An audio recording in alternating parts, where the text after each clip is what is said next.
My son is 4 years old. He knows his grandmother's car. The moment he hears it in the driveway, he runs to the window. Every single time. He presses his little hands against the glass, and she watches. And every single time, she walks past our door without stopping, on her way to my sister's house, next door. I have watched him watch her more times than I can count, and I have never once known what to say. Drop your city name in the comments right now, and subscribe, because what my 4-year-old said to me one night changed everything I had been too afraid to say myself. My name is Ren Calloway. I am 31 years old, and I live in Charlotte, North Carolina, in a house on Birchwood Drive that I bought 3 years ago. The same street, as it happens, where my sister Paige moved 18 months ago, when she and her husband decided they wanted to be close to family. Close to family. I had thought that meant close to me. I understand now that it meant close to our parents. My parents, Howard and Sylvia Calloway, are retired and live 40 minutes away in Concord. Before Paige moved to Birchwood Drive, they visited us maybe once a month, sometimes less. My son Marcus, who was 2 when Paige moved in next door, knew their faces primarily from video calls and the occasional Sunday dinner. That was not ideal, but it was manageable. And then Paige had her baby, 11 months ago, a girl named Rosie. And everything shifted. I want to be clear about something before I go any further. I love my niece. Rosie is a beautiful, healthy, round-cheeked baby who smiles at everything and has recently discovered that she can make a sound by blowing air through her lips and considers this the greatest achievement of her life. I love her completely.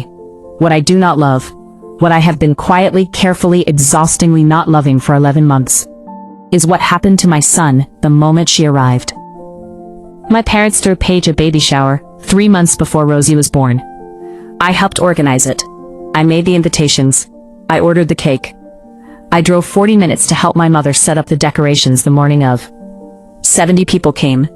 Gifts filled an entire corner of my parents' living room. 2 weeks later, my parents drove to a baby furniture store and bought Rosie's nursery. Complete. Crib, dresser, rocking chair, bookshelf. A mobile that played soft music. White curtains with small yellow stars. They sent me photos. I said it was beautiful. Because it was beautiful. And because I did not say the other thing. The thing sitting quietly underneath. Which was that when Marcus was born, my parents had come to the hospital, stayed for 45 minutes, brought a card, and driven home. No nursery, no shower, no corner full of gifts. I had told myself it was different. First grandchild versus second. Distance, timing, budget. I had told myself a lot of things. I had gotten very good at telling myself things. Have you ever made excuses for someone's behavior because the truth was too painful to accept? Drop your thoughts below. The first month after Rosie was born, my parents were at Paige's house almost every day. I could see their car from my kitchen window. Marcus could see it too. He is 4 now, but he was 3 then. Old enough to understand patterns. Old enough to know that the blue car meant Grandma and Grandpa were nearby. Old enough to notice that nearby did not mean here. Are Grandma and Grandpa at Rosie's house? He asked one morning. He was eating cereal. Cartoon spoon. Yes, baby, I said. Again? Yes. He looked at his cereal for a moment. Do they like Rosie more than me? I put down my coffee cup. They love you both the same, I said. He looked at me with the particular expression of a 3-year-old who knows when an adult is not being fully honest. Then he went back to his cereal.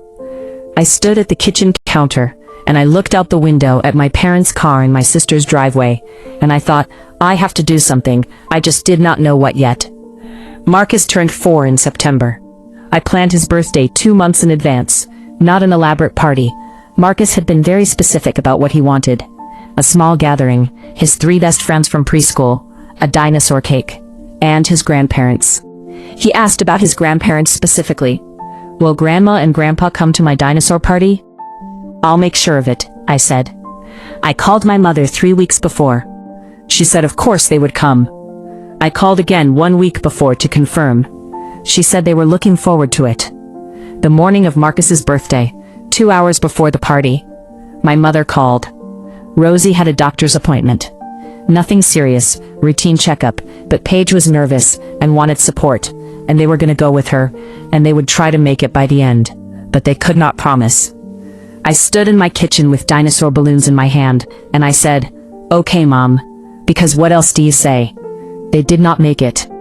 Paige sent a voice note saying happy birthday to Marcus, and a gif of a cartoon dinosaur. My parents sent a text at 7 p.m. "Sorry we missed it, sweetheart. Give Marcus a hug from us." Marcus asked about them twice during the party. The second time, I told him Grandma and Grandpa had something important they needed to do. He nodded very seriously. "More important than my dinosaurs," he said. I fixed his party hat. "Let's go have cake," I said. That night after I put him to bed, I sat on the floor outside his door. And I cried for the first time about any of this. Not for me, for him, for his serious little face, asking if something was more important than his dinosaurs. Have you ever had to hold yourself together for your child while breaking inside? Tell me in the comments. I called my mother the next morning. Marcus was at preschool. I sat at the kitchen table, the same table where he had asked me if they liked Rosie more than him. And I told my mother the truth. Not loudly, not with accusations. Just the truth. I told her about the nursery and the shower, and the 45 minutes at the hospital, and the empty-handed visits, and the car in Paige's driveway every morning, and Marcus pressing his hands against the window. I told her about the birthday. I told her what Marcus had asked me about the dinosaurs. My mother was quiet for a long time. "Ren," she said finally, "we never meant." "I know you didn't mean it," I said, "but it happened, and Marcus is 4 years old, and he is already noticing." Another silence. "We didn't realize," she said, "with Rosie being so small and needing so much." "Marcus needed you too," I said. "He just didn't cry as loud about it." The quietest silence of the whole conversation. "What do you want us to do?" my mother said. I thought about it. "Come to his dinosaur cake," I said. I saved him a piece. He picked the one with the T-Rex on it, for Grandma. My mother made a sound. "He saved me a piece," she said. "He did," I said. "He asked me to keep it in the fridge." My mother arrived at our house 40 minutes later. She walked through the front door. Marcus looked up from his Legos. And he said, "Grandma, I saved you the T-Rex piece." He ran to the kitchen to get it himself. My mother looked at me over his head, with an expression I will not forget. She did not say anything. Things are different now. Not perfectly different, not fixed in the clean way that stories sometimes promise, but different. My parents come to Birchwood Drive twice a week now, not just one. My father taught Marcus how to play checkers last month. They play for 45 minutes every Thursday. Marcus wins approximately 1 game in every 5, and celebrates each victory as though he has won an Olympic medal. My father lets him. My mother has started calling Marcus on Tuesday evenings, just to talk, just to ask about preschool, just to hear his voice. He tells her everything. Last week, he spent 11 minutes explaining the difference between a T-Rex and a Spinosaurus. She listened to every word. Paige knows something shifted. We have not talked about it directly, she and I, but she knows. She came over last week with Rosie, and she watched Marcus show their parents his Lego collection, and she said to me quietly, "I didn't realize how much they were missing." I looked at Marcus, at his serious, focused face, explaining each piece to our parents, who were listening like it was the most important information they had ever received. "Neither did they," I said. "My son still knows his grandmother's car. He still runs to the window when he hears it. But now, more often than not, she is pulling into our driveway. Not past it. Into it. He still presses his hands against the glass. But now he is watching her get out of the car and walk toward our door.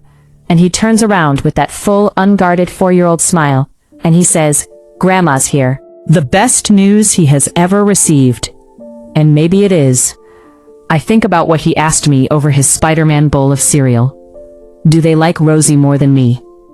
I told him they loved them both the same. That was not true then. I think, slowly, imperfectly, it is becoming true now. And I think about what it cost to say the thing I had been too afraid to say. The phone call, The truth. The T-Rex piece of cake, sitting in the refrigerator, waiting for someone to come and eat it. Sometimes the bravest thing is not the dramatic confrontation. Sometimes it is saving a piece of cake and trusting that someone will show up to eat it. My son showed me that. 4 years old, Spider-Man bowl, hands pressed against the glass. He showed me exactly what was worth fighting for. Drop your city one last time. And if you have a little one who deserves more than they are getting, this story was for you. Subscribe for new story every week.